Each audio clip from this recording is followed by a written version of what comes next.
예, 수구레님 반갑습니다.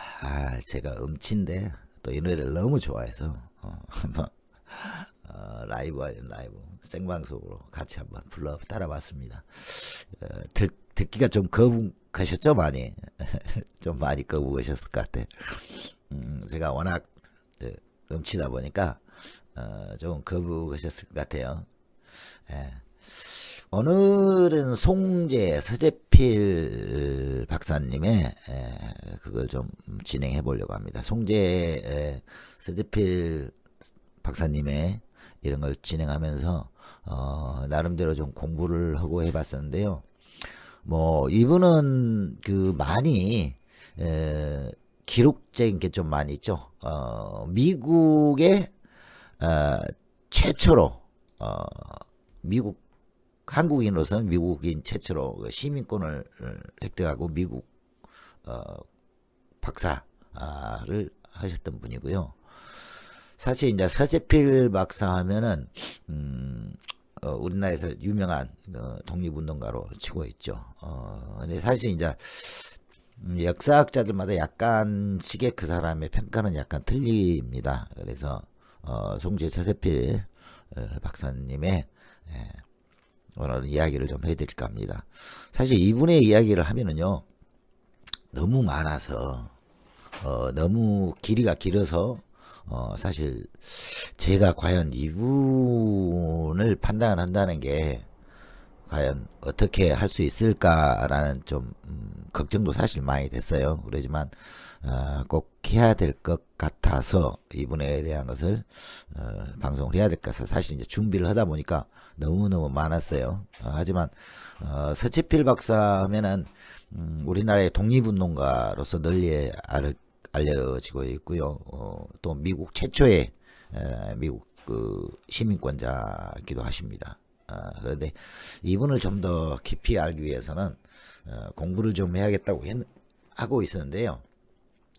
너무 많은 자료들이 있고 역사학자들 간에도 약간의 그 뭐라 해야 될까요? 약간 괴리가 좀 있더라고요. 그래서 뭐 저는 뭐 일단 역사학자가 아니고 일반인으로서 이분을 좀 공부하고 이렇게 했습니다만 너무나 이분의 그 방대한 양이 있기 때문에 그렇게 오래 공부하기는 너무 힘들었습니다. 그래서 간단하게나마 조금 알려드리고자 했습니다. 송재 서재필 박사님은요, 본관이 원래 대구 출신이고요.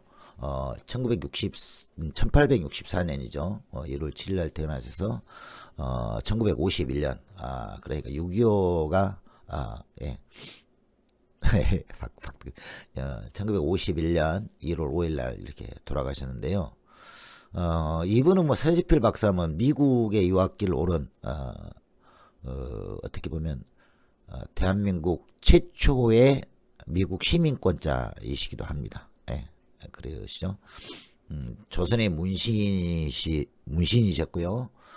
대한대국의 정치인이자 또는 언론이었죠. 그리고 미국 국적을 가지신 분이에요. 그래서 대한독립 운동가고 의사였죠. 예. 미국에서는 일단 병리학자 또는 의사, 시인, 소설가 등으로 활동을 하셨습니다. 그분은 젊었을 때부터 상당히 많은 활동을 하셨는데요. 사실 모습도 그분의 모습도 정말 그 뭐랄까 젊었을 때 그 단정한 모습이라 해야 되나요? 단정한 모습이라 해야 되겠죠. 그런 모습들이 딱 이렇게 적혀 있습니다. 그래서 뭐랄까 젊었을 때부터 이제 나이 드셔서 이렇게 가는 모습을 보이는데요. 여러분 저 보시면 이렇게 젊었을 때 모습이고요. 그 다음에 이제 점점 나이 들어가면서 안경 쓰시고 그 다음에 이게 이제 맨 우측에 있는 모습이 남은 제가 이제 찾은 사진 중에서 좀 그래도 나이를 많이 드셨던 모습입니다. 언론인이자 대한제국의 독립운동가였고 의사였었죠. 미국의 병리학자, 의사, 시인, 소설가로 활동을 하셨고요. 이런 분이십니다. 이분은요, 제가 역사를 정리하면서 상당히 느꼈는데요. 이분이 활동한 시간이 꽤 많습니다. 그래서 그런 걸 두고두고 볼 때 이런 분들이 우리나라에 있어서 독립의 역사를 주도했지 않냐 이런 생각도 많이 하고요. 지금도 역시 원래는 이분이 이제 제가 이제 설명을 드리겠습니다만은 현재 전라남도 보성에서 사실은 출생을 하셨어요. 출생을 하셨는데 자는 윤경, 호는 송재 이렇게 이름을 가지고 계셨던 분이고 이름 대신 이제 필명은 오시아 피제손 오시아를 사용했었죠. 대구 서씨 아버님 이제 진사시셨고 진사벼슬을 하셨고요.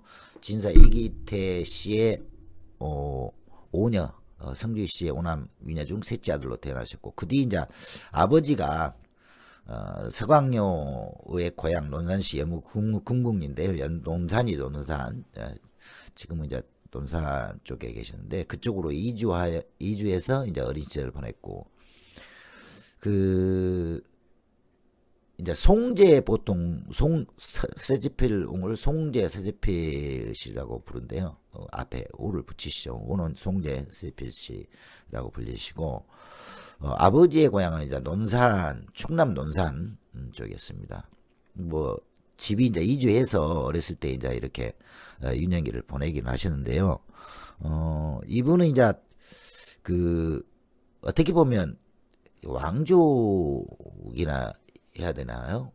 조선 영조 시대 달성부원군의 8대 손입니다. 그래서 6대조 서독수는 경종대 인영왕 이제 이런 거 가다 보면 좀 많죠. 일이 많은데 아버지가 이제 진사에 합격하셨고 관직에 나가지는 않았지만 이제 보성군수 녹차로 유명한 보성군수까지 주임하셨고 이분도 이제 그때는 양자로 가는 게 보통 이제 쉬웠죠. 그 시대는 양자로 가시는 우리가 많이 말하는 아까도 이천자에도 이완용이 같은 경우나 이런 경우도 전부 다 양자로 많이 갔던 그때 양자가 흔했으니까 양자는 그냥 가는 걸로 돼 있고 양자로 갔었죠. 서광을 따서 한성부로 올라갔는데요.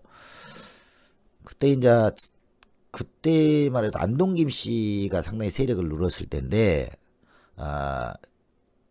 그분의 딸 김온순 씨 딸 대한제국 씨 김성근의 누나였죠.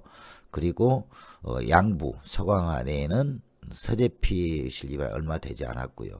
그런 시대였습니다. 그리고 동생 김성근 집에 서재필 씨를 보내고 그래서 그 서재필 씨 밑에서 서재필은 김성근을 찾아가서 수학으로 과거 시험을 준비했었죠.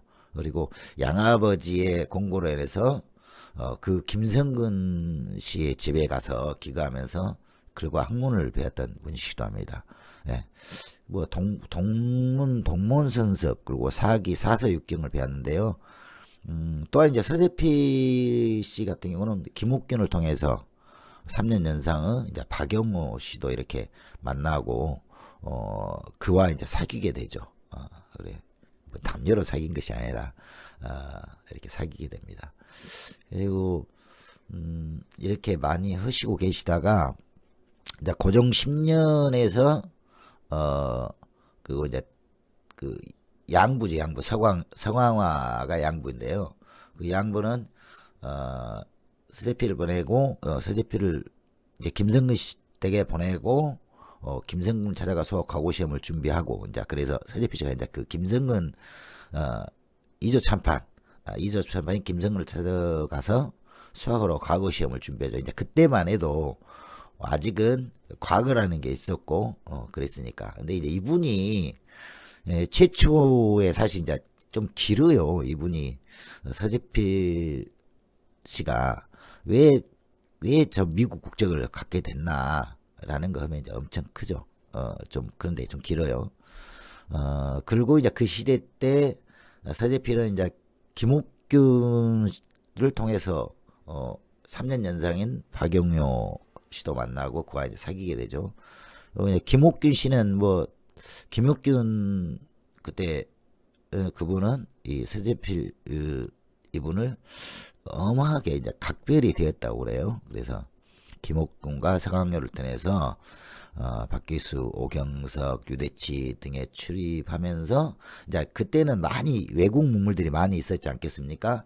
이렇게 수학 하면서 만원경, 뭐 지도, 지구본, 화약, 뭐 손목시계 이런 것을 접하게 돼 갖고요. 그래서 이제 사실은 이 개화파의 서재필 씨가 형성에 이제 참여하게 되죠. 왜 그러냐면 노론에 있으면서도 노론과 소론이 옛날에 나눴었잖아요. 근데 이제 노론 쪽에서도 북악파 계열의 영향을 받고 그 개화파의 형성에 이제 참여를 하게 되죠. 그러니까 상당히 그때 당시에는 많이 이렇게 뭐랄까요, 그 신문물을 많이 받아들이고 그래서 좀 빨리 깨우쳤던 세대를 빨리 깨우쳤던 그런 분이셨죠. 그래 이제 사실 이제 그 서재필 씨의 집안은 이제 옛날에는 그 노론과 소론이 있었잖아요. 근데 이제 노론 쪽에 쉽게 말하면 노론도 아니고 소론도 아니고 근데 노론 쪽이었지만은 사실 어떻게 보면 비주류 쪽. 그래서 서재필 같은 경우는 이렇게 당파 싸움 이런 것을 이제 혐오에 아주 싫어했던 분입니다. 이게 예를 들어서 그걸 많이 배우면서 약간 이제 좀 지금처럼 좀 깨어있다고도 볼 수 있죠. 노론과 소론의 그 당파 싸움도 상당히 싫어했고요. 비주류했지만 이제 그랬죠.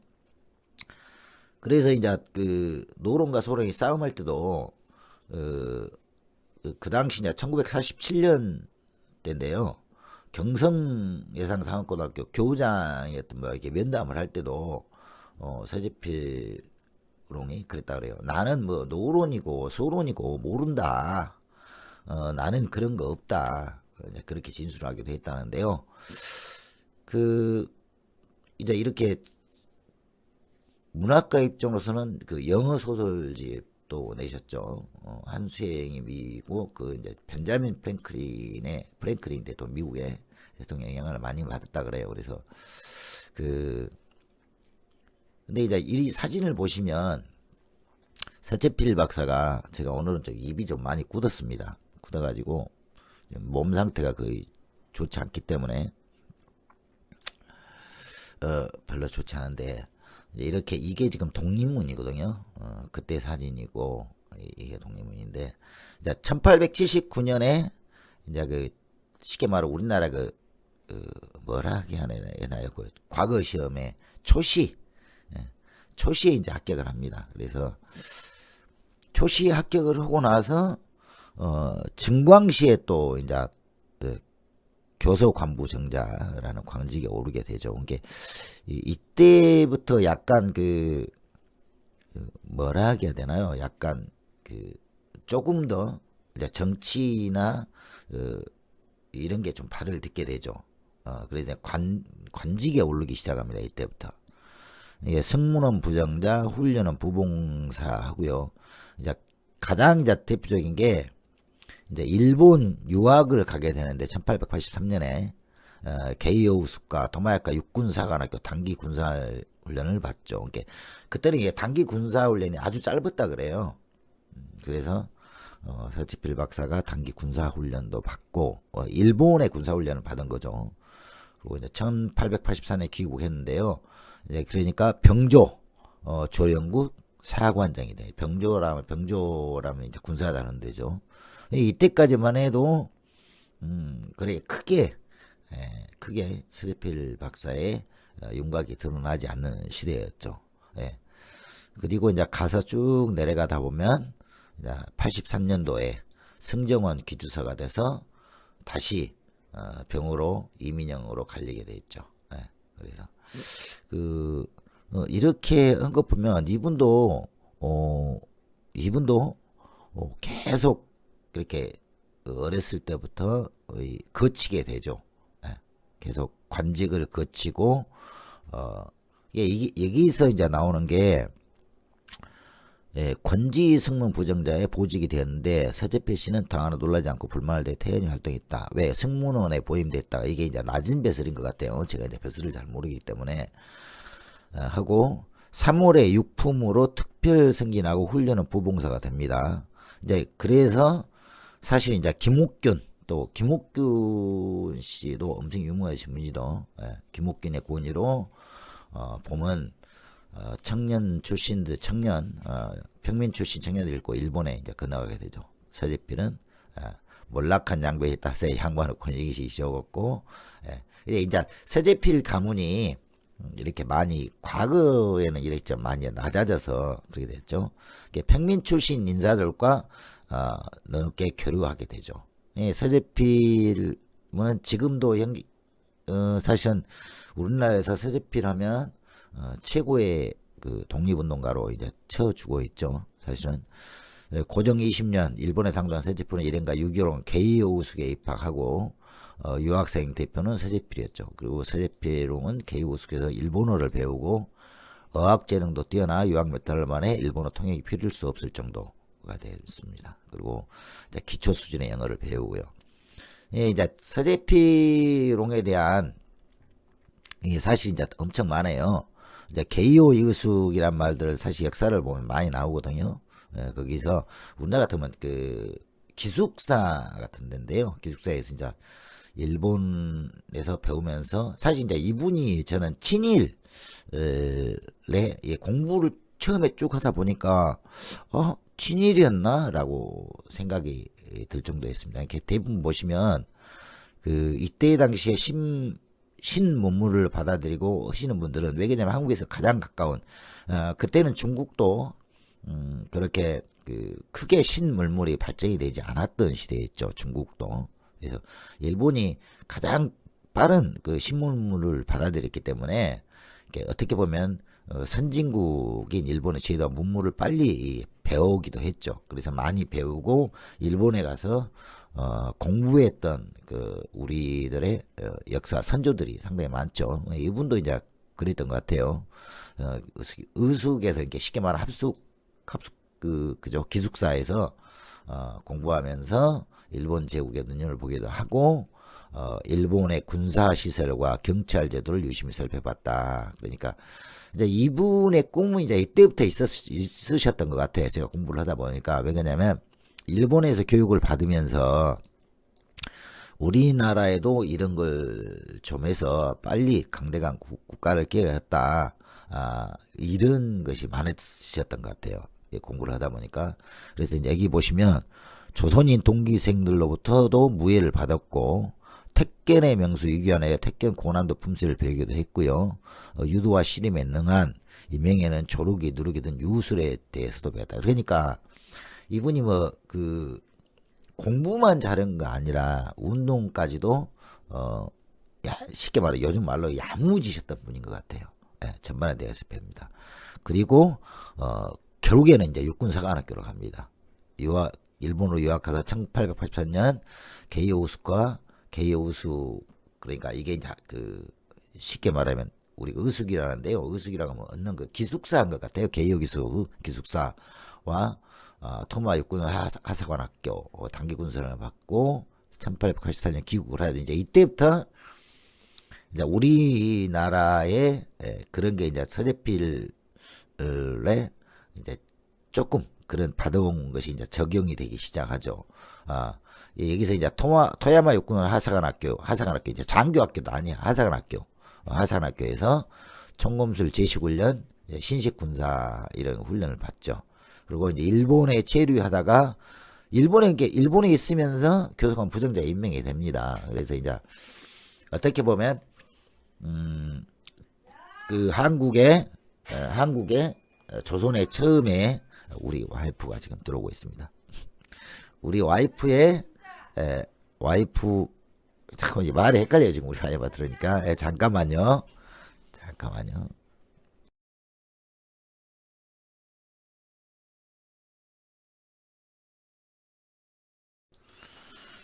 자, 일본 체류 중에 이제 교섭간부사 정장에 임매되고 서재필을 사관장으로 삼아 병조의 조령국을 만드는 것을 그냐죠.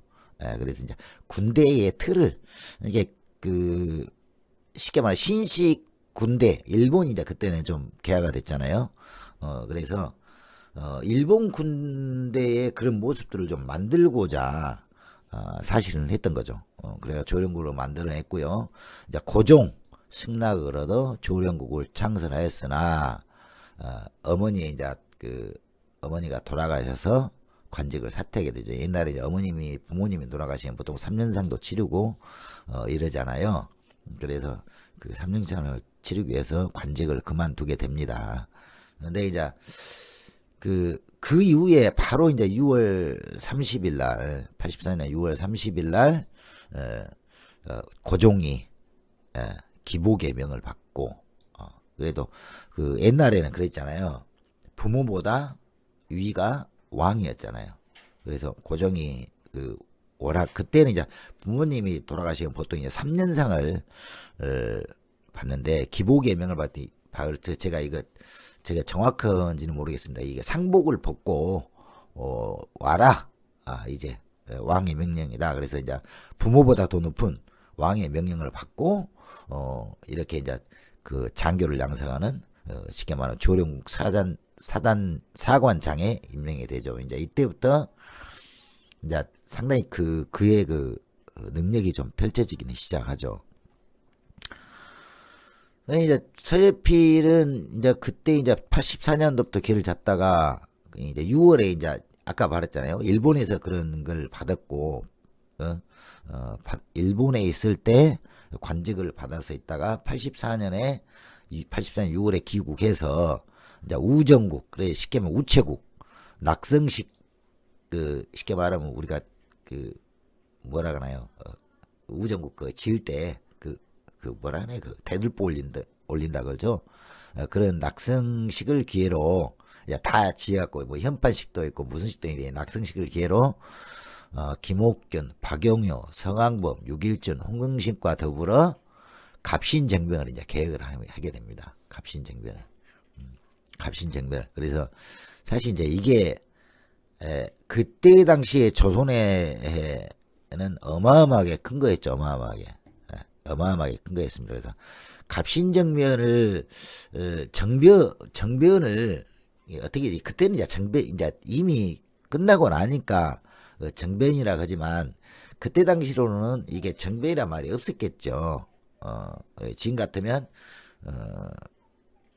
뭐 쿠데타는 아닌 것 같고 왕을 없애자는 건 아니니까 그래, 혁명을 이렇게 하죠. 혁명을 일으키게 됩니다. 이 사람이 아니죠. 제가 요즘 몸 상태가 안 좋아가지고 그래서 갑신정변을 계획을 하게 되는데요. 갑신제에는 뭐 신분 폐지, 신분제 폐지가 사실 이제 우리나라 조선에서는 그렇게 받아들여지기가 쉽지를 않죠. 아무리 그 개화식이 1884년이라 해도 1184년 6월 이제 들어와서 10월에 뭐 10월 어떻게 보면 1885년 정도 됐다고 봐야죠. 근데도 불구하고 신분제 폐지라는 게 사실 힘들었죠. 왜냐하면 양분상동이 분명히 존재하는 그때까지만 해도 존재했던 나라였고 각자의 노비들이 있던 그런 제도였는데 여기서 이제 갑신정변을 계획하면서 신분 폐지하고 문벌제 폐지를 합니다. 그리고 청나라에 이제 그때 심양에 잡혀간 대원군을 복귀. 그러니까 이 청나라에 심양에 잡혀간 대원군이 사실 여러분도 이제 역사를 아시다가 지난번에도 말씀드렸잖아요. 대원군이 청나라에 잡혀간 게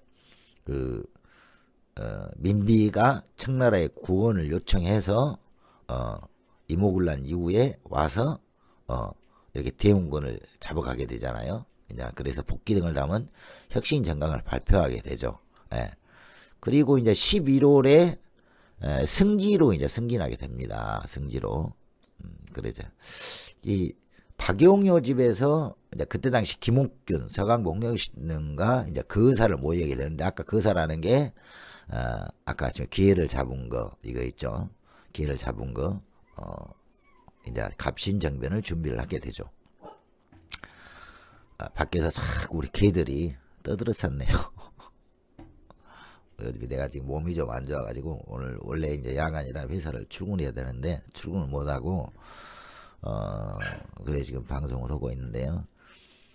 이렇게 이제 벼슬의 옷을 오르면서 서재필은 본격적으로 이제 개화파 인사들과 교류를 갖게 되죠.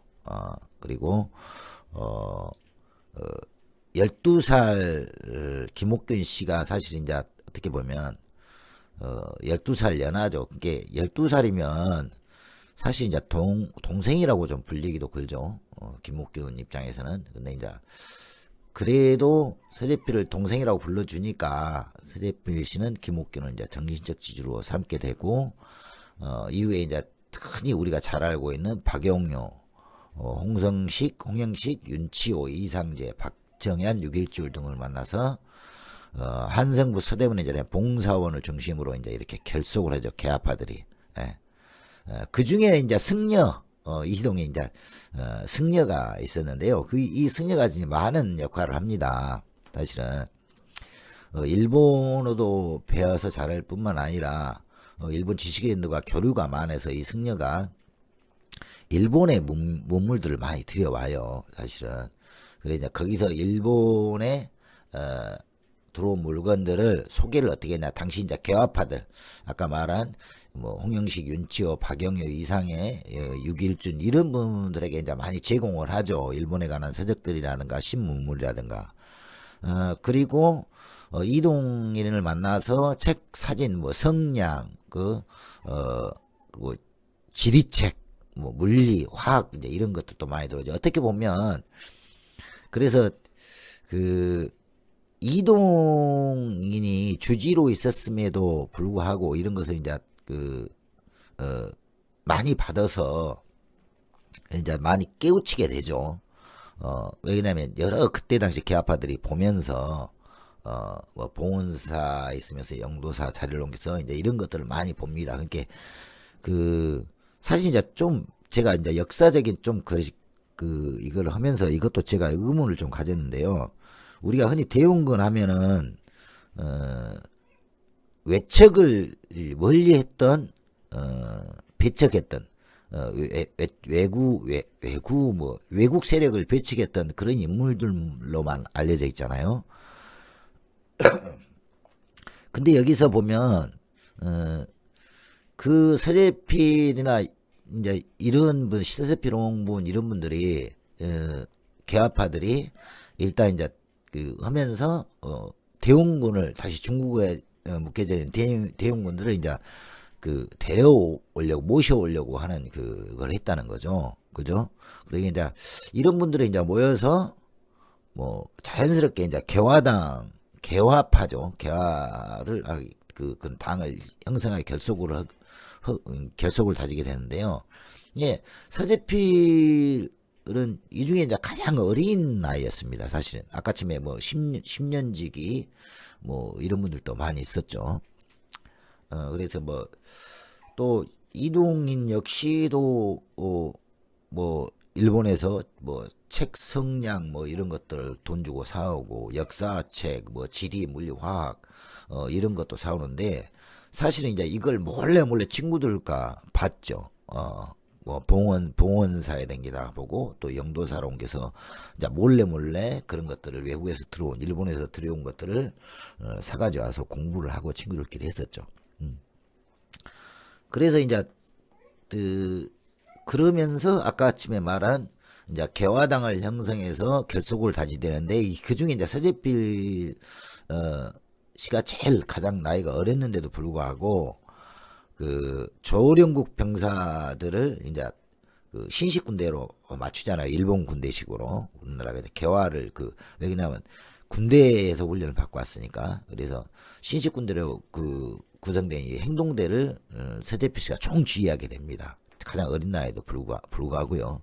그리고 조령국 병사들과 신식 군대로 구성된 이런 행동대들을 총지휘하고 이제 병력들을 이루고 궁궐로 진입을 하죠. 예, 이게 이제 7월부터 치밀하게 준비해서 12월 초에 정변해 줄 그 필요한 병력, 물자, 뭐 거사 자금 등을 이미 다 이제 동원을 하죠.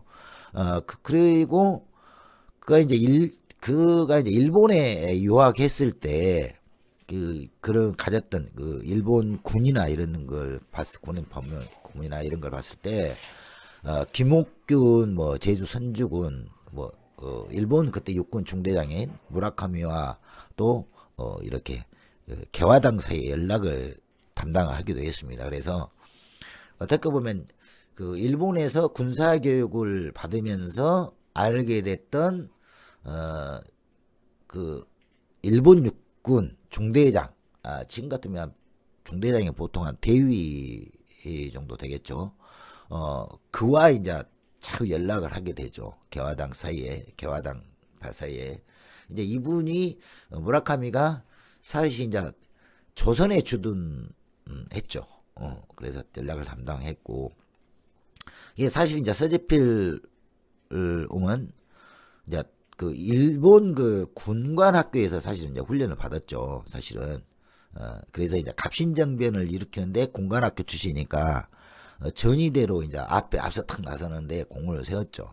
뭐 정변 진행 중에도 사관생도를 주의하는 주위에서 왕을 수호하고 뭐 수구파를 쳐다. 이게 쉽게 말하면 이게 정변이라 하면 뭐라 해야 되나요? 그렇게 우리가 이렇게 군사 병력을 들고 쿠데타잖아요. 어떻게 보면 지금으로 말하면 쿠데타인데 쿠데타는 완전히 정권을 확 바꿔버리는 거잖아요. 그죠?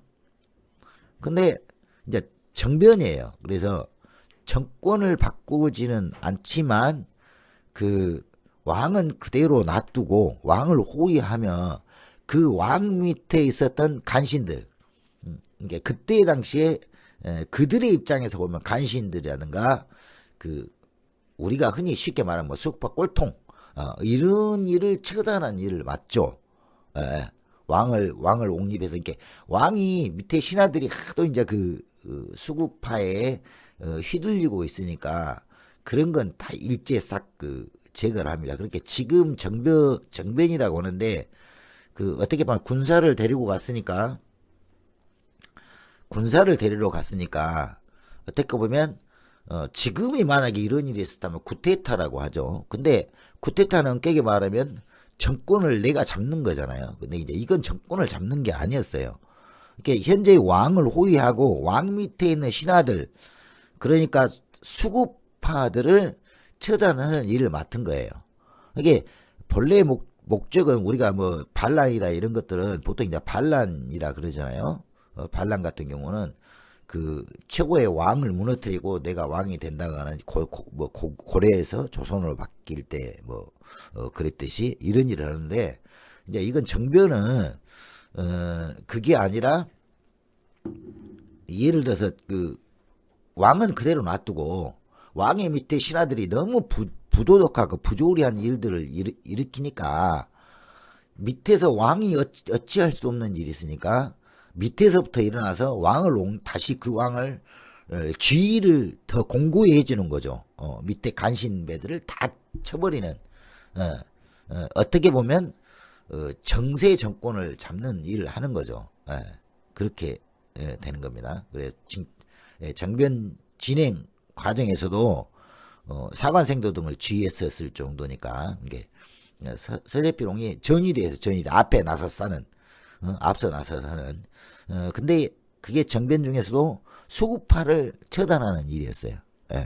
그러니까 어떻게 보면 쿠데타라고 하면 왕을 바꾸는 거잖아요. 그 왕을 끌어내리고 내가 왕이 되는 건데 이건 그렇지 않고 정변이었기 때문에 그래서 이제 정변이라고 하죠. 왕은 그대로 놔두고 왕의 그런 권력을 되찾아주는 밑에 있는 쉽게 말하면 쉽게 간신들을 다 쳐버리는 일들을 한 거죠. 그래서 그때 이제 수구파 꼴통들을 다 처단하는 일을 맡고 왜 그러냐면 서재필옹은 뭐 군관학교에서 이제 훈련을 받았기 때문에 일본 군관학교에서 그리고 그 동생이자 서재창과 박영효 등은 그래서 병력을 잃고 또 갑니다. 그래서 이제 수구파 대신들을 싹을 이제 그 처단을 해버리죠. 처단을 하는 그런 계획을 세우죠. 그러니까 이제 그때 이제 갑신정변이 나는데요. 갑신정변 당시에는 그러니까 이제 오로지 서재필 씨 혼자만 못 오잖아요. 장경 혼자만은 못 오니까. 예, 그때 서재필홍이 토야마 군관학교에서 같이 훈련을 받던 생도들과 함께 하는 거죠. 그때 쉽게 말하면 동기들과. 그죠? 혼자는 못 오니까. 그래서 개화당에 이제 참여했다가, 이제 그 생도등에서도 참여했다가 배신한 놈이 있을 거 아닙니까? 그죠? 배신한 애들. 그 배신한 애들이 이제 황간, 유재현이라고요. 황간. 옛날에 황간하면 우리가 내시라고 많이 하는데요. 글쎄 이제 정확한 표현인가는 모르겠어요. 황간이라고 하면 내시로서 공을 많이 세고 중국 황간하면 보통 이제 그렇게 하는데 저는 이제 자세히 여기서 황간이란 걸 모르겠습니다. 아무튼 황간인데요. 유재현을 이제 죽여버리고 처단해버립니다. 그리고 문신이었던 이게 무신 있고 문신이 있잖아요. 쉽게 말하면 그래서 문신이었던 조영화, 민태호, 민영목 이런 애들을 갖다 그냥 고종이 보는 앞에서 그냥 다 죽여버립니다. 그냥 다 죽여버려요. 갑신정변 때. 그러니까 이제 어때요? 민씨들은 자기의 그런 민씨 친족들을 죽였으니까 얼마나 증오가 끓겠어요. 복수의 칼을 갈게 되죠. 또 이제 그때 당시 고종의 부인인 민비가 있었죠. 그래서 이제 그 당시 다행히 피해서 살아남은 민씨들은 그를 이제 증오하게 되고 언젠가 저놈한테 내가 복수를 하겠다라는 이제 그런 칼들을 갈게 되죠. 이게 그 당시를 생각하면 민씨들의 그런 증오가 얼마나 있을지 상상이 가요. 상상이. 왕이 보는 앞에서 사실 이제 고종의 고종의 와이프도 민비였잖아요. 근데 사실 이제 대웅군의 와이프도 민비거든요. 근데 다 이렇게 왕과의 혈족들이 전부 다 민씨입니다. 영민씨인가요? 영민씨. 민씨들로 다 채워집니다. 그래서 어떻게 보면 제가 이제 조선시대를 이렇게 공부하다 보니까 민씨들이 권력을 잡기 위해서 사실 이제 근친 상간이라기 좀 뭐는데 민씨 자기의 민씨 혈족들을 전부 다 집어연 거예요. 다 부인으로 민비부터 우리가 흔히 민비만 생각하잖아요. 근데 민비만 생각하시면 안 되고 사실 그때 당시에 대원군의 아내도 민씨였거든요. 영민씨. 그랬습니다. 그리고 고종의 와이프는 또 우리 민비잖아요. 민비라고 명성황후라고 좋게 말해서 명성황후로 친하는 그 민비고 이런 민씨들이 권력들이 다 장악을 하고 있어요. 그러니까 외척들이 조선의 실권을 거의 담당을 했었죠. 그래서 이제 그때 갑신정변 이후에 이제 민씨 대신들은 이제 상당히 이제 칼을 갈게 되죠. 누구한테? 바로 서재필 왕한테 이제 서재필 박사한테 이제 칼을 갈게 되죠. 그래 이제 보통 척족이라고 그러죠. 척족. 그래서 그래서 이제 사실 민씨 척족들이 민비나 뭐 이쪽의 척족들이 이 청나라하고 연락을 하게 됩니다. 그리고 청나라의 군대를 조선에 이제 개입할 걸 요청을 하죠. 조선의 개입을. 그래서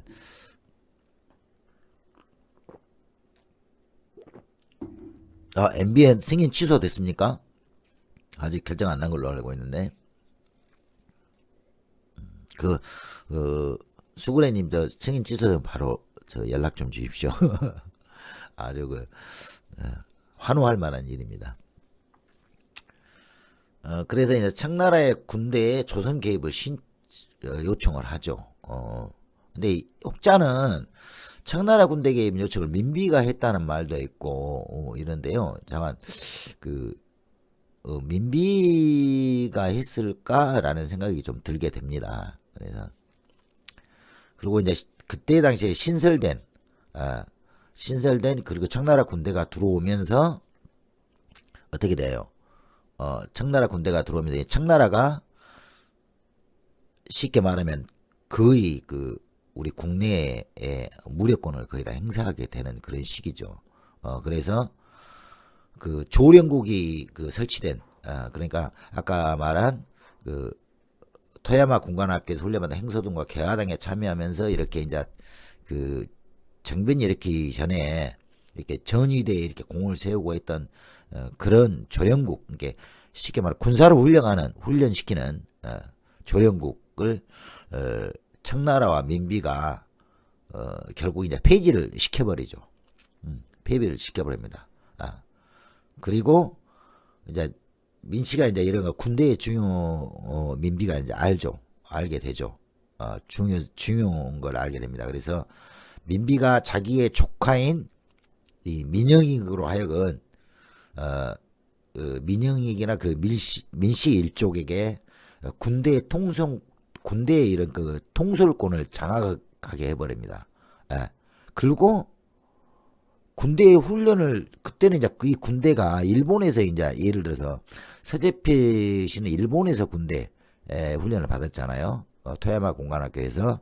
그리고 이제 토야마 군관학교에서 훈련을 받던 같은 생도들하고 들어와서 조선에 들어와서 그런 이제 뭐랄까 조련국을 하면서 다 이렇게 수화를 했었는데 사실 이제 조련국이 폐지되니까 명성황후는 어떻게 해요? 청나라에 요청을 해서 청나라 군대가 들어와서 갑신정변을 제압을 하고 나니까 조련국을 폐지를 하고 결국 민영익이 민비의 조카죠. 민영익이 결국에는 1883년에 군대를 다 통솔하게 됩니다. 그러니까 쉽게 말하면 이제 군대를 통솔한다는 것은 거의 국가의 권력계층 장악을 했다고 볼 수 있죠. 그죠? 근데 일본식 군대에 들어와서 예를 들어서 서재필 씨나 그때 같이 토야마 군관학교에서 훈련받은 행동 개화당들이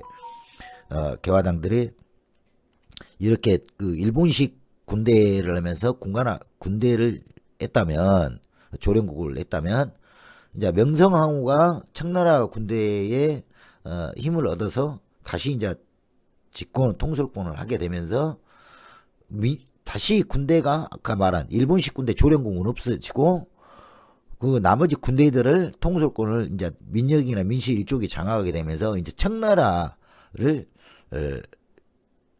이제 군대를 부릅니다. 청나라 장교를 부릅니다.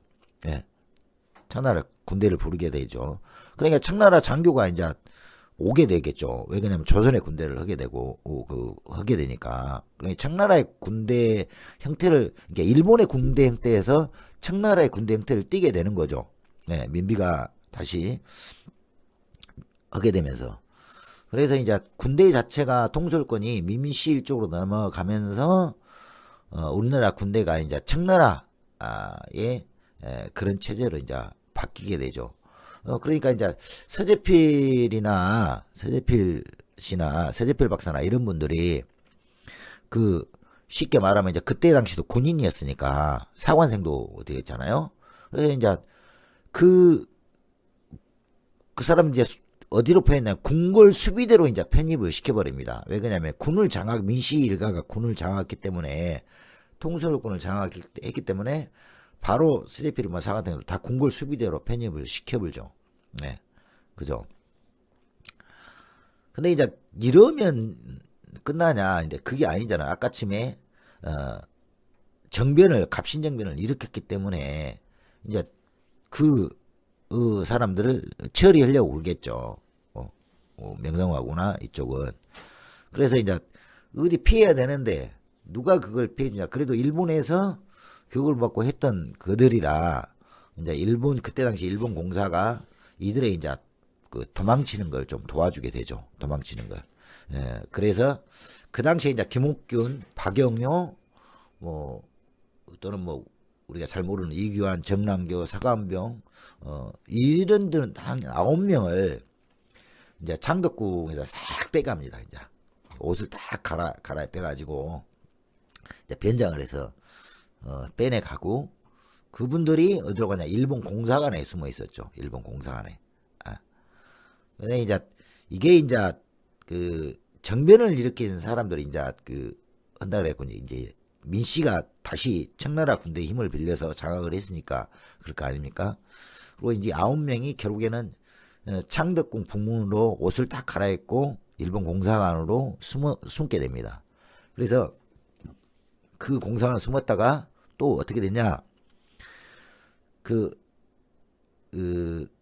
12월 이게 참 이상하더라고요. 12월 12일의 역사를 보면 인천 주재 주조선 일본 영사관 직원인 고바야시 주선으로 제1은행 지점장 기노시타 집으로 은신을 합니다. 12월 12일에 기억하기 더 좋아. 12.12 사건 기억하면 되잖아요. 근데 이제 이때 이제 또 추격대가 이제 청나라가 가만 안 있겠죠. 충내려뿐만 아니라 뭐 그의 공격 어떻게 됐든 간에 민씨의 일가가 어떤 그 밀덴도르프라는데 중국성은 아닌 것 같아요. 이분이 추격대를 이끌고 와요. 그런데 이제 예를 들어 그 일반 개인의 집이니까 추격대가 들어오면 일반 개인 집은 그냥 다 무시하고 쳐들어갈 수 있잖아요. 예, 대사관이나 이런 데는 대사관 자체를 이렇게 들어가거나 하면 그 나라 국가를 침범한 것과 똑같거든요. 근데 이제 여기는 뭐 은행 지점장 집이니까 추격대가 이제 그 집으로 쫓아오니까 어떻게 되겠어요? 그 은행장 제1은행 지점의 기노시다 집에 있다가 오니까 어떻게 되겠어요? 일본 옷으로 갈아입고 이제 다시 도망갑니다. 이분들 김옥균, 박영호, 이규환, 정남고 이분들이 일행 9명이 다시 이제 피해요. 그 추격대를 피해서. 근데 그냥 피한 게 아니라 또 이제 우리나라 평상시에 입고 가면 뭐 눈에 띄잖아요. 그래서 일본 옷으로 갈아입고 일본인 척하고 이제 도망을 가는데 어디냐면 인천의 그 재물포항으로 가서 일본 선박에 이제 승선을 합니다. 일본 배에 들어가 버려요. 예, 우리가 보통 일본 배나 이런 일본 차 그 대사관 여러분 그 혹시 영화 같은 데 보면 뭐 대사관차 같은 게 딱 국기를 달고 쫙 가잖아요. 에? 그러면 그 차가 국가로 인정이 됩니다. 그 차는 어찌할 수가 없어요. 그 차 안에는 아무리 교통이 잡아도 문 열을 의미도 있고요. 한 나라 국가 대 국가가 되는 겁니다. 그걸 예를 들어서 해버리면 그래서 크게 문제가 되죠. 근데 이제 이 배에 이제 일본 선박에 승선을 해버려요. 근데 일본 배는 이제 그렇게 국가 배가 아니었고 그렇기 때문에 그 배 이름이 치도세마루인데요. 치도세마루에 승선을 하는데 그 배는 이제 국가의 배가 아니기 때문에 어때요? 이제 군대들이 오면 물론 이제 일본 선적이긴 하지만 국가 나라에서 이렇게 가면 잘못하면 이제 그 배를 오픈을 해야 될 그런 상황에도 처해게 되죠. 이게 이제 이 갑신정변 일으킨 이 사람들이 3일로 그냥 끝나버려요. 3일로 그 김옥균, 홍영식, 윤치호, 박영효 등이 3일 천하죠. 갑신정변 일으키고 그러니까 이제 3일 천하로 왜 끝났을까라는 생각을 저도 이제 막 그 의미가 있어가지고 나름대로 이제 공부하기 전에 많이 생각을 해봤어요. 해보니까 준비를 너무 안 했던 것 같아요.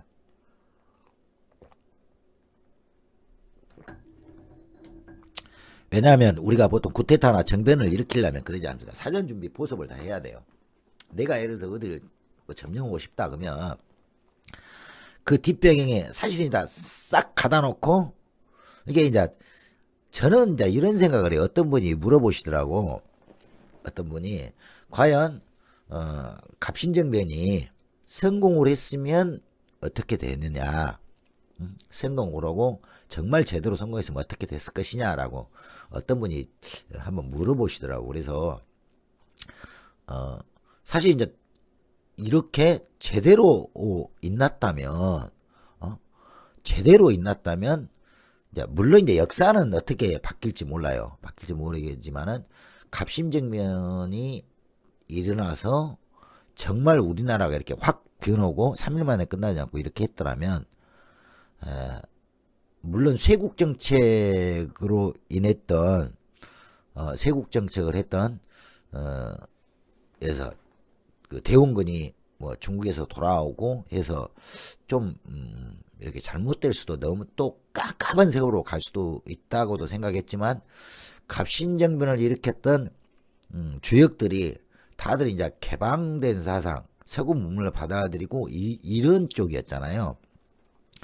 그래서 뭐 예를 들어 지금 말한 서재필 박사나 김옥균, 홍성직, 윤치호, 박영효 이런 분들은 물론 일본의 그 신문문을 받아들여서 갑신정변을 일으키긴 했지만 나라의 국권을 되찾고 이런 게 원인이었거든요. 그래서 그 정도 그렇지 않습니까? 그 정도 그 군사력 강화를 했었죠. 여러분 그 제가 이 앞전에 설명을 해드렸죠. 그 정도 사실 이제 군사력을 키우기 위해서 많이 했었죠.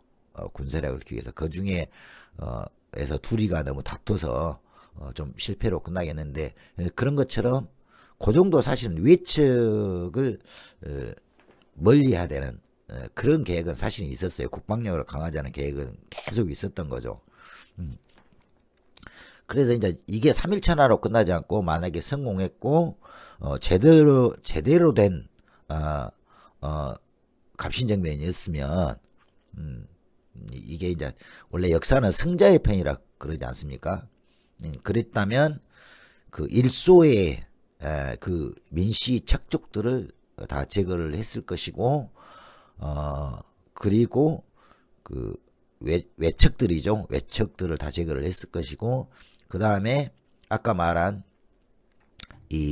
이분들이 그 했던 그런 그 공약들이 다 했다면 그 엄청나게 우리 조선이 발전했을 것 같다.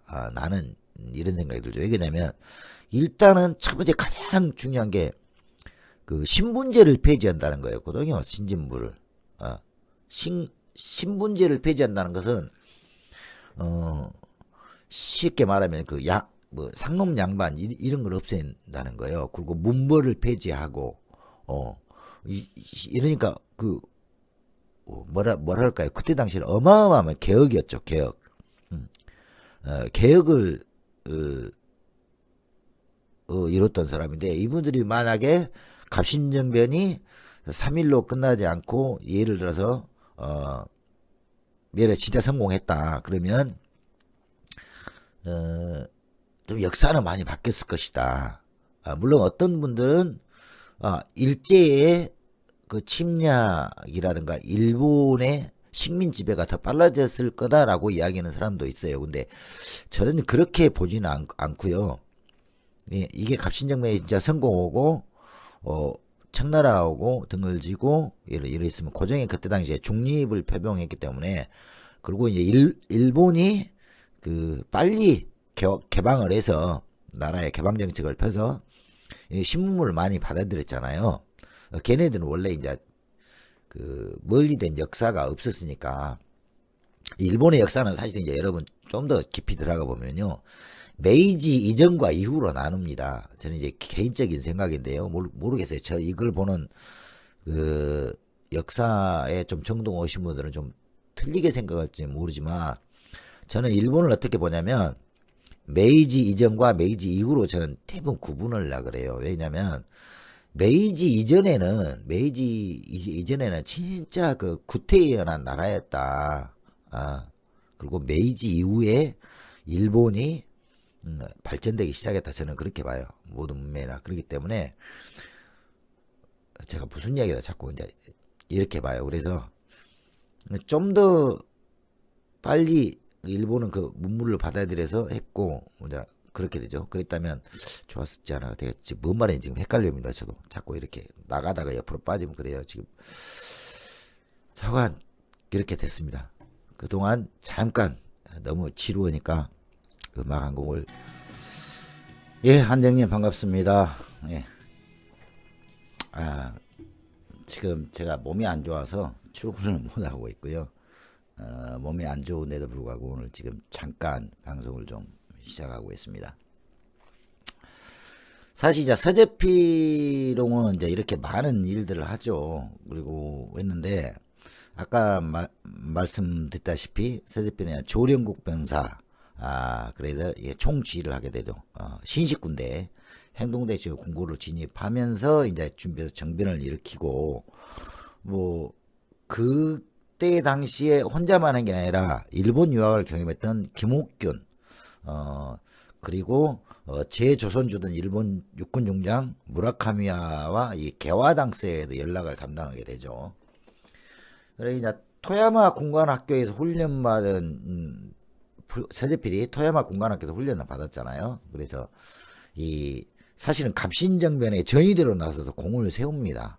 그리고 또 하나 이 정변이 갑신정변이 진행되어 있는 과정 중에서도 서재필 박사는 사관생도를 딱 주의를 다 해요. 그래서 수구파들을 이렇게 처단하는 일을 다 맡죠. 수구파들을. 그가 현장에서 지휘를 맡았고, 서재필 씨가 그 동생 서재창, 그리고 박용교 등 또한 그 병력들을 이끌고 가서 이제 수구파 대신들 싹 모가지를 쳐불죠. 싹 이렇게 처단을 해버립니다. 그래서 사실 이런 것들이 갑신정변 이렇게 일어날 당시에는 일본의 그 토야마 군관학교에서 같이 훈련받은 학생들이 생도들과 훈련받은 생도들과 함께 개화등에 참여하고 배신한 황간도 유재현 또 잘라버리고, 문신 조용아, 그리고 민태호, 민영목 등도 아까 제가 말씀드렸죠. 고정이 보는 데서 그냥 싹 죽여버립니다.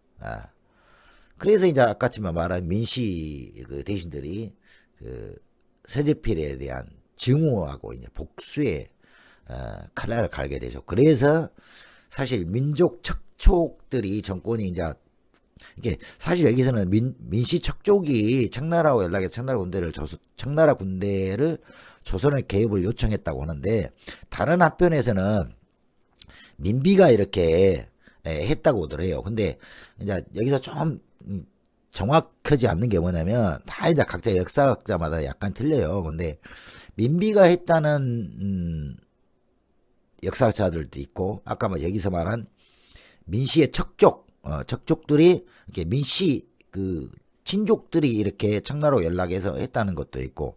근데 청나라가 조선의 군대를 들어올 정도면 그냥 왕비의 그러니까 왕비의 뭐 친족들이 온다고 해서 청나라 군대가 들어올 리는 없잖아요. 그리고 그냥 뭐 예를 들어서 민비가 원한다고 해서 들어오지도 않잖아요. 제가 생각에는 고종이 어느 정도 했을 것 같다라는 생각이 사실은 좀 듭니다. 이게 역사는 그렇게 나오지 않아요. 근데 어떤 역사학자들은 이제 이렇게 말합니다. 고종이 왜 고종 왕위를 옹립하고 자기 아버지인 대원군을, 중국에 잡혀갔던 대원군을 데려오게 하고 이렇게 하면서 있났는데 고종이 왜 청나라 군대 개입을 요청을 했겠느냐라고 이야기를 하는 사람들이 많지만, 또 다른 한편 역사적으로 봤을 때는 과연 민비나 민비의 척족들이 청나라하고 연락해서 청나라 군대를 개입을 요청한다 해서 청나라가 군대를 조선에 집어였을까라는 이제 의문이 드는 거죠. 그래서 청나라 군대가 조선에 개입을 할 때는 그래도 고종에 무언가가 있었지 않겠느냐라고 생각하는 역사자들도 꽤 있어요.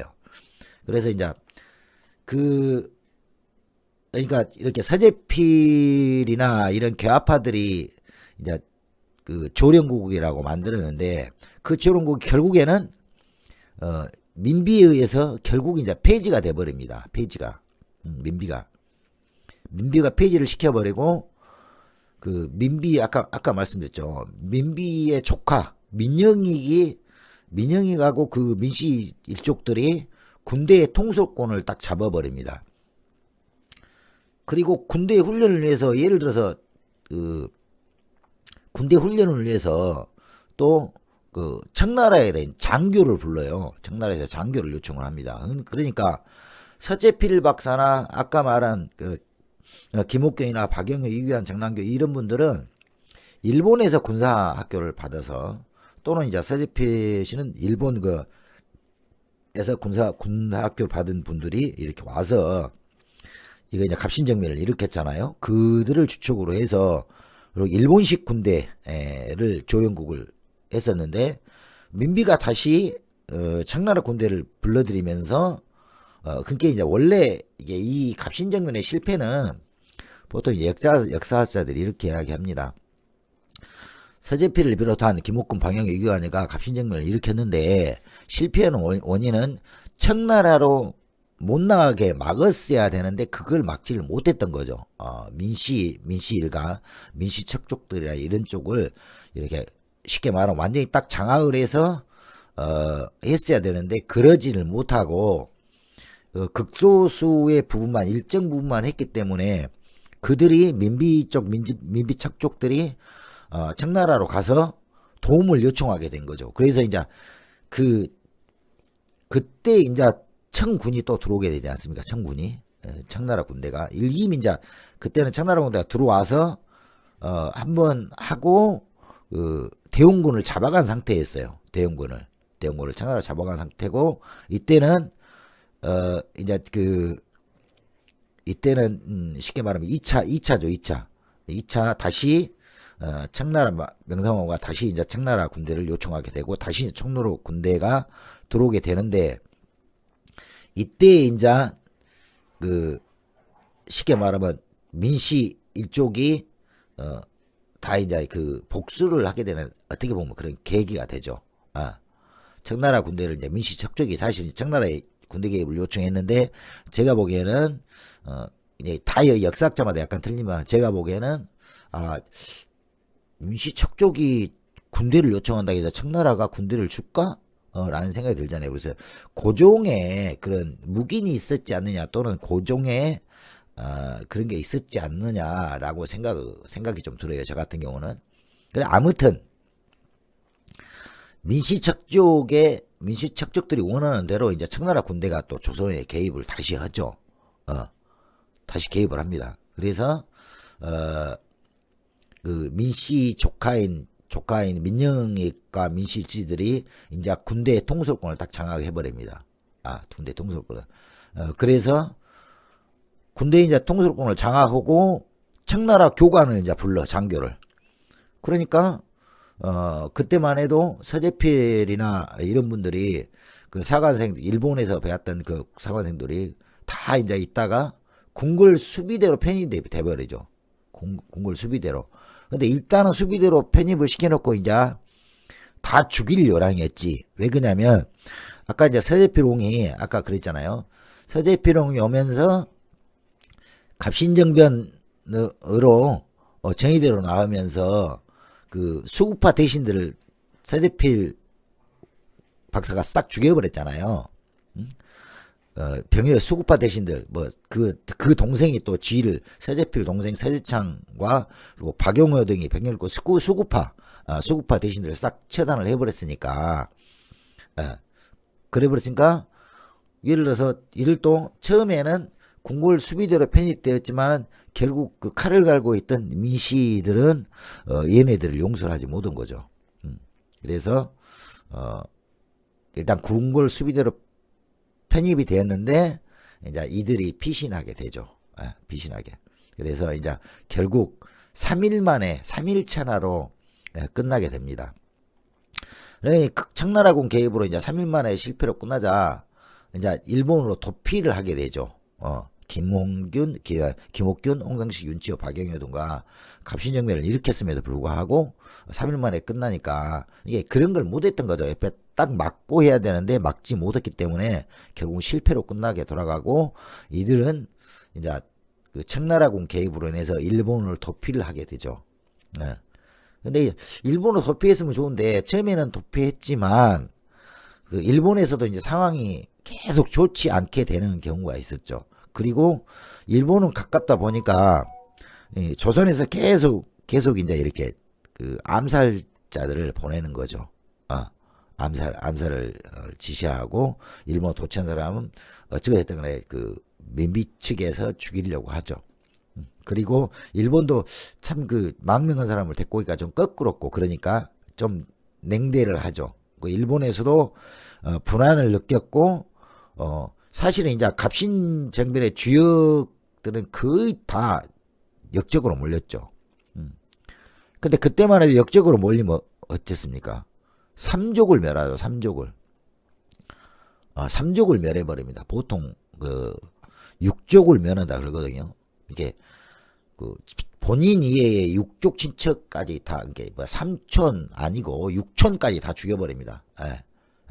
그래서 갑신정변 주역들이 역적으로 몰리고 그때 당시에 이제 서재필 박사의 가족들도 다 이제 살해를 당해버리죠. 다. 그리고 자기의 생부 친아버지 그러니까 이제 서재필 박사도 이제 양자로 갔잖아요. 이게 서재필 박사의 생부도 이제 결국에는 투옥을 당하죠.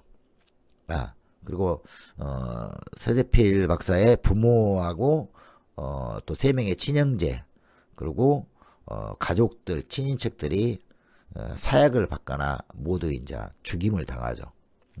또 여자들은 어때요? 관과의 기생으로 다 보내져 버리죠. 기생으로. 근데 이제 여기서 이제 서재필 부인은 차라리 그럴 바에는 죽는 게 낫다 해서 독약을 먹고 자결을 해버립니다. 서재필 부인이. 첫 번째. 그리고 이제 서재필에는 그때 당시에 2살 난 아들이 있었다고 그래요. 근데 이제 그 아이도 2살 난 아들도 뭐 나라에서 굶겨 죽였다는 설도 있고 또 아이가 이제 2살이니까 아직 엄마 젖을 빨 때잖아요. 엄마 젖을. 이게 이제 자기 어머니가 약을 먹고 극약을 먹고 자결을 해버리니까 그 아이가 옆에서 울다가 배고프니까 죽은 엄마 젖을 빨다가 그 엄마 몸에 그 남아있던 몸에 남아있던 그 젖을 빨잖아요. 아이가 배가 고프니 이제 2살밖에 안 됐으니까. 그래서 엄마 몸속에 있던 독이 아이 몸속에 퍼져 죽었다는 설도 있고 이제 여러 가지가 있습니다. 근데 그게 얼마나 처참합니까? 그죠? 2살 난 아들이 있었는데 내 아들이 예를 2살 때인데 뭐 굶겨 죽었다거나 예를 그랬다고 생각해봐요. 굶주림에 지쳐 죽었다거나 또는 이렇게 배가 고파서 자기 엄마 젖을 물었는데 그 독에 퍼져있던 독이 퍼져서 2살을 먹은 애가 죽었다고 생각을 해보세요. 그러니까 제가 서재필 박사이더라도 2번 다시 그 나라를 나라로 생각 안 하겠죠. 그죠? 물론 뭐 어떻게 했던 간에 그래도 서재필 박사의 그 나는 왕을 내리고자 내가 왕제를 찬탈하자 한 게 아니었고 왕자는 놔도 그 위에 그 지금 같은 뭐 수골통이라고 하죠. 간신들을 다 죽이고자 했던 갑신정변을 계획을 했었는데 나라를 계획시키고 개방시키자고 했는데 그걸 이제 역모로 몰아서 다 산내 얘네 뭐 3족을 멸했는데 3족이 아니라 6족 정도까지 다 이제 죽여버리고 당시 이제 그 서재필은 그걸 내 가족이 다 죽임을 당했으니까 그 끓는 가슴을 안고 이제 조선이라는 것을 버리게 되죠. 그리고 일본을 갔는데 일본에서도 사실 이제 자꾸 암살의 위협이 있으니까 결국 이 서재필 박사도 미국으로 이제 망명을 합니다. 미국으로. 근데 이제 미국으로 망명을 하면서 또 이게 세즈필 박사가 최초가 엄청 타이틀이 많습니다. 예, 1890년도에 그 미국으로 망명을 하는데요. 1890년 6월 10일 날 한국인 최초로 미국 시민권자가 됩니다. 이 세즈필 박사가. 예. 그리고 이제 김홍집 내각에서 이제 나중에 한 10년, 한 5년 정도 뒤에 이제 그분을 다시 불러들이죠. 어디서? 우리나라에서 중증 고문으로 초빙대에 이제 불러들입니다. 예, 중증 고문으로. 그러니까 이 여러분들은 이제 영화에서 미화를 해서 제가 이제 여기서 잠깐 이제 그 별도 이야기를 해드리자면 왜 이런 사건들이 있었는가를 곰곰이 생각해 보면 여러분 아주 간단합니다. 정권 찬탈의 목적이 있었던 거예요. 둘 다. 그러니까 민비도 사실은 이렇게 어떻게 보면 인간적으로 보면 민비도 나무랄 수가 없고요. 고종도 나무랄 수가 없고 흥선대원군도 나무랄 수가 없어요. 정확히 따지면 정확히 내가 이야기를 해드릴게요. 민비는 진짜 어떤 사람이었냐면 이제 제가 아는 상식적으로만 일반인이 아는 상식적으로만 말씀드릴게요. 민씨 일가 그 민씨 일가 척제 민씨는 그 민비는 그 소원이었고 아주 가난한 집의 딸이었다고 그럽니다. 그래서 여흥민씨가 맞는데요. 그 족인데 이제 조금 세도가 가문이긴 한데 이제 좀 어렵게 사는 가문. 그러죠. 이분을 쉽게 말하면 고종의 와이프로 들여요. 민씨가. 그죠? 여러분? 민씨. 근데 이제 이게 다 민씨들로 엮여 있어요. 그리고 이제 민씨는 쉽게 말하면 가족들이 별로 없으니까 외로움이 탔죠. 누가 알아주도 않은 집안에 영민씨라는 것만 하나 갖고 들어오게 되는 거죠. 그러니까 외로우셨던 거야. 그죠? 아무튼 제후에는 안 좋았는데, 그리고 그 대웅군도 사실은 고종이 22살까지 섭정을. 이게 아들이 22살이면 그때 당시에 뭐 다 얘기 났고 할 때잖아요. 근데 이제 그 권력욕을 놓지를 못한 거야. 대웅군도. 그리고 고종은 너무 우유부단해. 예. 그죠? 그래서 이제 민비가 거의 국고를 다 탕진했다고 볼 수가 있죠, 사실은. 흔히 우리들 이야기하잖아요. 금강산 12,000봉에 쌀, 비단 해가지고 국가가 텅텅 비었는데도 다 주고, 그리고 궁궐안까지 무당을 들여와서 하게 하고 그랬다고 그러잖아요. 그 다음에 고종, 흥선대원군 이런 쪽들이 다 이제 그렇게 연결이 돼요. 완력석 구인께 안의 완력 싸움으로 나라가 어떻게 보면 망조가 된 거죠. 대한제국이. 근데 이제 여기서 좀 더 이제 더 나가면 이완용이나 이런 친일파들도 있잖아요. 그러니까 이완용이도 지난번에 제가 말씀드렸는데 사실은 그가 매국노가 아니었거든요. 처음에는. 걔는 이완용이는 지금이니까 트리플 크라운을 달성한 매국노다 제가 이렇게 말씀드리지만은 원래는 걔가 이완용이 같은 것도 친미파였습니다. 친미파였고 그 다음에 친러로 돌아섰다가 친일로 돌아선 인물이기도 해요. 근데 그때 당시에 조선 말기를 보면 여러분 좀 이해하시려나 모르겠는데 조선 말기에는요 실력기나 있다 권력기나 있단 놈이라고 했겠지. 놈들은요 다 뭐냐면 어떻게 하면 나라에서 빼먹을 것만 생각하고 있었던 것 같아요. 제가 보기에는 어느 누구든지 저는 그렇다고 생각해요. 그래서 그들이 누가 먼저 내가 나라 돈을 많이 빼먹냐라고 경쟁적으로 했던 것 같아요. 그래서 밑에 시내들이 전부 다 아주 쉽게 말하면 우리 대한제국에 솥단지 하나까지 다 못 팔아먹은 놈이 병신이다. 우리가 흔히 이런 말을 하잖아요. 나라 돈 못 타먹으면 바보다라는 말을 하잖아요. 그러니까 그런 사상이 풍부했던 것 같아요. 조선시대는. 그래서 누구나 다 지금 나라가 이렇게 힘도 없고 외국에서 군대를 빌려와 우리나라를 해야 되고 이런 형태, 예를 들어서 외교 주권, 뭔 주권 다 이렇게 뺏기고 있는 상황에서 이미 나라는 망했다. 라고 해서 어느 쪽에 붙어야 목숨을 유지하고 내가 영화를 누리냐라는 그런 그 인식들이 다들 그 집권층에가 있었던 것 같아요, 다들. 그 국민들, 백성들만 모르고 있었던 거지, 백성들만. 그 당시에는 잘난 놈 못난 놈 필요 없이 다들 역적들이었다. 나는 지금도 그렇게 생각을 하거든요, 사실은. 그때 당시에는 다 역적 놈들이었다, 다. 지기들 목구녕밖에 못 구러 사는 누구네, 뭐, 충신이나 그러다 어쨌든 간에. 그렇게 생각을 해요. 근데 여기도, 서재필농도 결국에는 이제 왕권을, 이게, 제가 생각에는 그래요. 서재필이나 이런 건 왕권 군주, 왕정 정치를 그 염두에 두었던 것 같고요. 또 이제 공화 정치를 염두에 두는 분들도 계시죠. 공화정이면 왕을 내려야 되니까.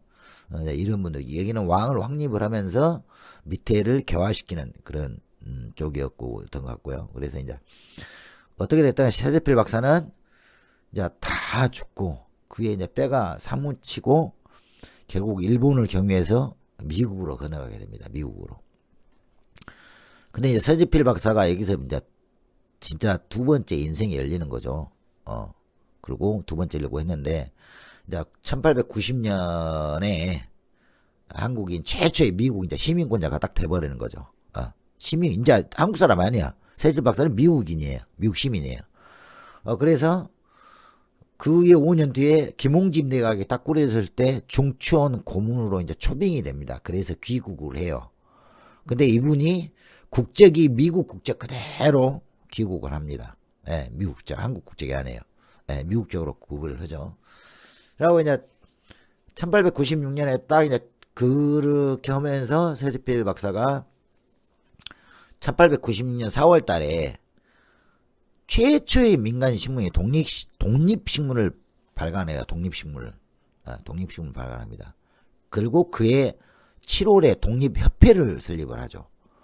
이게 이제 그 당시만 해도 1896년이니까 그 일본이 거의 다 그 지배를 하고 있었고 이랬으니까 일본, 중국이 청나라가 이렇게 했을 테니까. 그러면 독립협회를 그 창립을 하고 그걸 통해서 뭐 토론회나 강연회, 뭐 상소 활동, 여기 그 왕한테 올리는 글 활동, 이게 이제 집회, 뭐 시위 이런 거 다 주도를 합니다. 이제 서재필 박사가. 근데 이제 민주주의와 참정권을 그때 이제 소개를 해요. 승인 취소됐습니까, 수고래님? 승인 취소 좀 더 있어야 된다고 제가 알고 있는데 정확한 거 아직 잘 모르겠습니다. 그래서 독립협회를 통해서 이제 통일회나 강연회 이런 거 상수활동 집회하면서 이제 민주주의라는 게 뭐고 참정권이 뭐고 그러고 신문문을 하기 위해서는 외국 가야 된다. 여기에 많이 가서 배우고 와야 된다라는 것을 이제 그 독립신문을 통해서 많이 설명도 하고 해서 글들을 많이 올리죠. 1896년도에. 그리고 그해 7월 달에 이제 독립협회를 창설을 합니다. 독립협회를. 이게 이제 독립신문이 사실 이제 우리나라 역사상 최초로 발간된 민간신문이잖아요. 그래서 순수하게 한글로만 간행되고 그 폐간될 때까지 백성들을 계몽하고 우리나라를 개혁을 어떻게 해야 되는지를 하는데 그런 개화에 지대한 공헌을 했던 신문이죠. 이걸 이제 창간한 신분이 서재필 박사죠. 근데 창간을 했지만 서재필 박사는 국적이 미국이에요. 그죠? 그의 개화 사상을 견지했던, 개화 사상을 막 막으려고 했던 그 대한 정부에 의해 이제 다시 이제 추방이 돼버리는 사태가 또 발생합니다. 이제 왜 그러냐면 우리나라 사람 같으면 뭐 어떻게 할 건데 미국인이잖아요. 못 오잖아요. 그래서 결국 이제 미국으로 다시 돌아가서 의사활동을 하죠. 그리고 이제 지난번에 설명드린 경술국치, 이와 한국의 독립운동을 지원하기로 하면서 이제 한국인 지도자로 활동을 합니다. 그리고 이제 정말 이제 중요한 것은 이분이 3.1운동 이후에 본격적으로 이제 독립운동을 지원하기 시작을 해요. 서재필 박사가. 그리고 이제 서재필 박사는 그 당시 이제 미국에서 문구점과 가구점을 했었는데 그게 파산돼 버릴 정도. 거의 전 재산을 해서 이렇게 다 집어예요. 그리고 이제 1919년 김인현 3.1운동 때 그 있는 미국에 있는 재산마저 싹 정리를 해서 독립자금 운동장으로 다 내놓죠. 네. 그러죠. 그리고 미국에 있는 잡지하고 또 제휴를 해서 우리나라 독립을 막 이렇게 세계 여론에 호도하고 그 잡지사에다 글을 실기도 하고 일본 제국주의를 이렇게 규탄하기도 하는 그런 일들을 하죠. 그리고 한인 친우회라는 프렌드 오브 코리아라는 걸 조직해서 그 미국에 있는 사시는 분들을 교포들 결속시키고 거기서 이제 독립운동 후원을 만듭니다. 그리고 이제 상해 임시정부 때는 또 이분이 구미 위원회 위원장으로 필라델피아 쪽에서 사무실을 이제 설치하고 그 영자 독립신문 인디펜던트죠. 더 인디펜던트를 간행해서 우리나라 활동을 엄청나게 정력을 많이 줬습니다. 사실은. 미국에서 활동을 진짜 많이 해요. 이분이. 그래서 이제 그 워싱턴에서 군축회의가 1922년도에 있었는데 그때도 370여 개의 단체의 서명을 받습니다. 이게 370명이 아니라 단체 370여 개의 단체의 그 서명을 받아서 연판장을 제출해요. 예, 그리고 우리나라 독립하고 각국 대표하고 이렇게 여론에 호소를 하면 이렇게 엄청 자기 전재산 털어서 하고 이렇게 합니다. 그리고 호놀룰루의 태평양 대회가 열리자 일본 뭐 방해도 상관없이 미국이니까 일본의 그 침략과 이런 한국에서 만행을 이렇게 다 알리죠. 독립운동을 지원해 좀 호소를 하게 됩니다.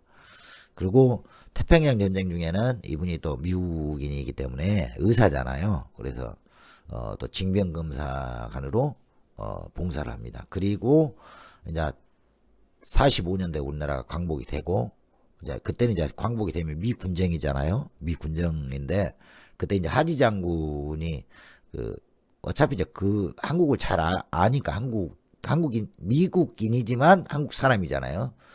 그래서 하지 장군이 좀 와달라. 그래서 이제 과도정부 우리나라 그때 미 군정과 함께하는 과도정부 고문령을 맡습니다. 그래서 최고 정무관이 이제 되죠. 이제 한때는 뭐 서재필 박사를 대통령 후보도 이렇게 추대하려고 했지만은 사실 이제 다 사양을 해버리죠. 다 사양을 해버리고 이제 1948년도에 8월 15일 대한정부가 딱 선포되자 이제 다시 미국으로 돌아가 버리죠. 그래서 결국엔 51년도에 후두암, 방광암, 과로 합병증으로 결국 돌아가시게 됩니다. 그래서 이분의 인생 역대기는 참 슬프다. 여기서 이제 가장 뭐가 저는 가슴이 아팠냐면요. 그 서재필 가족이 모두 살해돼 버리는 그때 당시에 서재필뿐만 아니라 김옥균, 홍정식, 윤치호, 박영효 등과 각신정변을 일으킨 이분들의 가족들이 모두 다 살해를 당해버리죠. 다 역적으로 몰려서 삼족을 멸한다, 그죠? 그래서 다 죽어버리고 친형제들도 다 이제 사역을 받고 삼촌 내니까 삼족이니까 다 죽여버리고 또는 뭐 여자들 같은 경우는 기생으로 팔려서 기생으로 광기로 나가고 이렇게 또 자기 아들 그 2살당 갓난아들까지 죽고 근데 눈이 안 돌겠습니까? 저라도 눈이 돌죠. 이렇게 하고 결국에는 이분이 미국 희명권자가 돼서 독립운동을 하는데 그렇게 엄청난 힘을 실으시죠. 그래서 진짜 속 이야기를 하면 엄청 많아요. 근데 제가 이제 설명을 오늘 몸이 좀 안 좋아서 뭐는데요. 이분은 뭐 사실 이제 원래 서재필 집안은 옛날 그 조선시대로 따지면은 제가 알기로는 노론이었어요. 노론과 소론을 이렇게 나누잖아요. 근데 노론이었는데, 그때 당시 진짜 그 1947년이었죠.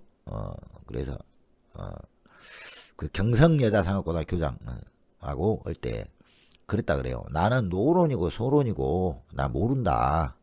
라고 이야기했다 그럽니다. 그래서 그분은 그렇게 이 당파 싸움 이런 것에 그 영향을 안 받고요. 그래서 이제 노론 중에서도 북악파 그 개화파 그 북악파 계열의 영향을 많이 받아서 사실 이제 개화파의 형성이 되죠. 그러니까 이런 분들이 이제 서구 문멸을 이제 많이 받는데 사실 이분들이 모르겠어요. 어떤 분이 그러시더라고요. 지난번에 한번 물어보는데 그 이분들이 과연 갑신정변을 성공했다면 어떻게 됐게 일본의 식민지가 되지 않았을까 하는데 역사는 아무도 모르는 겁니다. 역사는 지나오면 그 뒤에 역사학자들이 평가를 할 뿐이지 역사는 우리가 지금 내일 모르잖아요. 그래서 역사는 어떻게 될지 모르고요. 단지 이분이 대한제국 독립운동가였고 의사였다. 하지만 미국 국적이었다. 그래서 전 가족이 다 대한제국 때 몰살당하신 그런 아쉬운 분이었다. 이런 것만 말씀드립니다. 너무 슬픈 역사죠. 이분 부시타면 여러 가지 말이 많은데요. 오늘은 일부러 제가 몸에 앉아서 짧게 끝냈고요. 노래 한 곡 하고 듣고 끝내도록 하겠습니다. 너무 유명한 곡인데요. 이 곡은 한번 돌아가신 우리 독립선연들을 위해서 띄워드려도 될 것 같아요. 나중에 다시 할 때는 편집할 때는 지우도록. 오늘 같은 날은 좋은 소리가 나오길 바랬는데 오늘 같은 날은 좋은 소식이 나오기를 바랬는데 좋은 소식이 안 나와서 조금 많이 아쉽습니다. 야, 또 그 수구레님 자본 불법 충당 NBA 승인 취소 모면 됐어요. 와, 짜증이네요. 진짜 대박.